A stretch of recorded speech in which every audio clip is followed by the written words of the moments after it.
Well, moving into our last story today, speaking of psychos in the Democrat Party, you got AOC suggesting government should drop hammer on Fox News for very clearly inciting violence. But there's a glaring problem, and we'll get to that problem in just one moment. As always, hit that like and subscribe button. Leave us a short, sweet comment down below. Your help support would be greatly appreciated.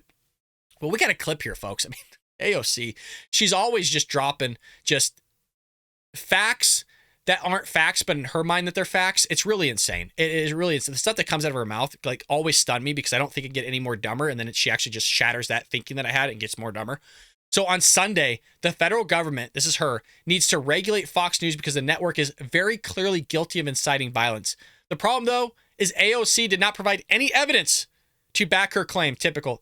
But here's the clip with prior White House press secretary Jen Psaki, who surprisingly is a better White House press secretary than Karine Jean-Pierre, not by much, but let's hear from the horse's mouth, AOC. Defamation lawsuit with Dominion Voting Systems for $787.5 million.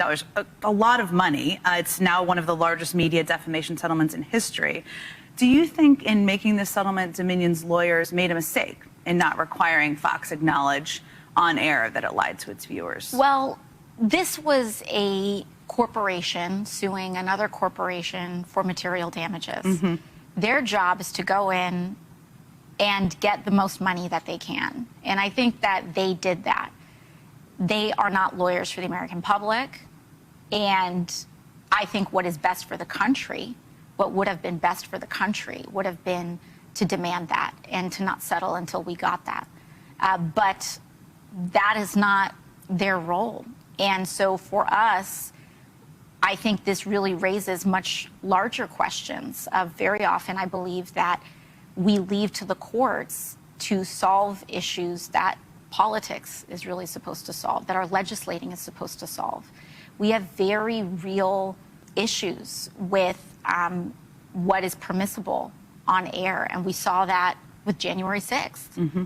And we saw that in the lead up to January 6th, and how we navigate questions, not just of freedom of speech, but also accountability for incitement of violence. This is the line that we have to really explore through law as well. And do you think media organizations or social media platforms should be accountable for the role for being platforms for incitement?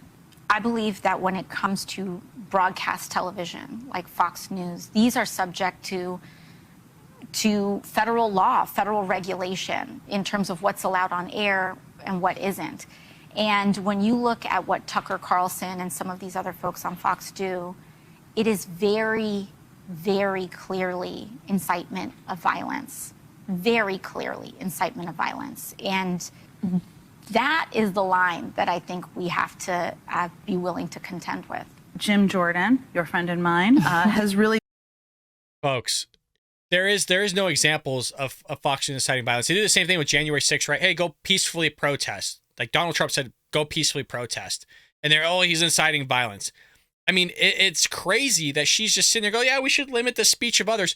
Democrats are totally for chiseling away at your rights, your Bill of Rights, from the First Amendment to the Second Amendment to others. It's insane.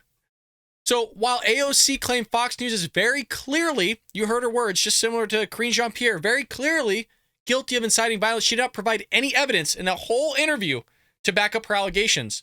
I would like to point out, folks, the First Amendment protects nearly all speech, but the Supreme Court has defined a few narrow exceptions. The landmark case, was it Brandenburg versus Ohio, for example, ruled that one type of unprotected speech is that which directed to inciting or producing imminent lawless action and is likely to incite or produce such action.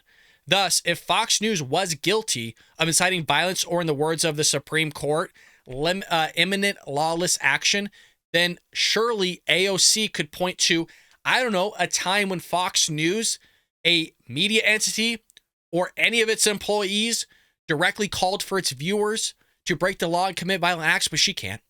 The inability to provide such examples literally speaks for itself. But she shouts nonsense. And because she's a dolled up, Disney princess looking woman, I mean, she's pretty, but there's nothing going up here, which makes you unattractive. I mean, she was calling for the Green New Deal again the other day. is she was, remember how she all played it off like it wasn't like a legit thing? Before she was making all legit, right? We need to like tear down every building, get rid of airplanes and vehicles and all this crazy nonsense. I mean, this authoritarian, totalitarianism like mindset. Then once she realized that everybody's like, this is insane, even the people around her were like, whoa, you're a psycho lady. Then she was like, oh, it's just a joke. People are taking it serious. And now she's back to like, nobody was taking it serious. It was a great idea. I mean, blah, blah, blah, this and that. And there's a clip of her literally like last week saying all this stuff. And now she's sitting here just willy-nilly going, oh yeah, well, we should probably limit the speech of people, but I'm not going to give examples of what speech we should really limit from them, but they were inciting violence, but I can't list out any times that they were inciting violence. That's a pretty crazy accusation to make. And you see it time and time again.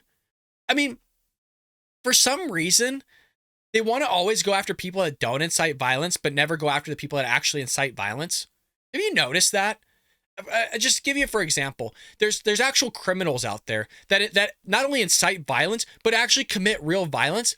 And the DAs of the Democrat Party in certain localities, specifically California, New York, and others, like Alvin Bragg or Garcetti over here with our in conjunction with our Attorney General, they don't want to actually prosecute anybody, but they'll go after Donald Trump for $130,000 of hush money. That's where they want to put their time. Not inciting violence, but you have actual people inciting real violence, crime, stealing stuff, which is why San Francisco now has a Target that has like everything. I'm sure you all seen the video of this. Everything is behind glass doors. And when I say everything, I mean every product in that Target is behind a glass door because crime is through the roof. And it's one of the security measures that they've implemented. So you have these people that shout stuff to the skies that doesn't mean anything. And it's dangerous to sit there and say, well, a news outlet that doesn't incite violence should be held accountable for inciting violence, of which I can't name, and we should limit the speech and actually give them, certain punishments for whatever inciting violence that they're not committing. And Jen Psaki's just like, oh, not like asking for specific examples, just, oh, okay, right? Typical MSNBC reporter massaging the shoulders of the Democrat Party, especially the Squad, which isn't even really the Democrat Party. Man, that is a fringe group of the Democrat Party. They are so far out there. It is crazy. People vote for them. Like, the people that voted for them are probably just as crazy as the people that, again, are pushing and peddling this stuff. So meanwhile, to explore through law, by the way, ways to hold accountable the media organizations, you would require an amendment to the Constitution because the Supreme Court has a long established precedent for interpreting the First Amendment protections, and it almost never goes, by the way, in the government's favor. So the government constantly wants to encroach upon your rights. We said this time and time again, from the First Amendment to the Second Amendment and others. They want to sit there and limit your speech. They want to take away your firearms. They're being clear and open about it, folks. And for some reason, they want to target conservatives, Republicans, rather than looking at themselves in the mirror and seeing the terrible and drastic policies they're putting on the American people and our country that is driving it into the ground, which again, that's why we wrote an entire book, Trojan Horse, How the Left is Destroying America. She's one of the left that are actively trying to destroy America from the inside out. We talk about her in the book, folks. She is in here. We don't say anything slanderous or liable or anything like that. It's just all facts, truth, her own quotes, everything like that. Folks, it is a phenomenal read. Folks, we're being shadow banned here on the Bald Brad Show. I was talking to a buddy of mine, a coworker, teaches stats with me. We're talking about the uniform distribution we get on views. You guys, for some reason, it won't go past a certain threshold. It's the weirdest thing. If you actually saw my analytics, it is almost perfectly flat. If anybody knows anything about stats, that's usually not the case. It is almost perfectly flat. It's like between like 25 views, it will go up and down.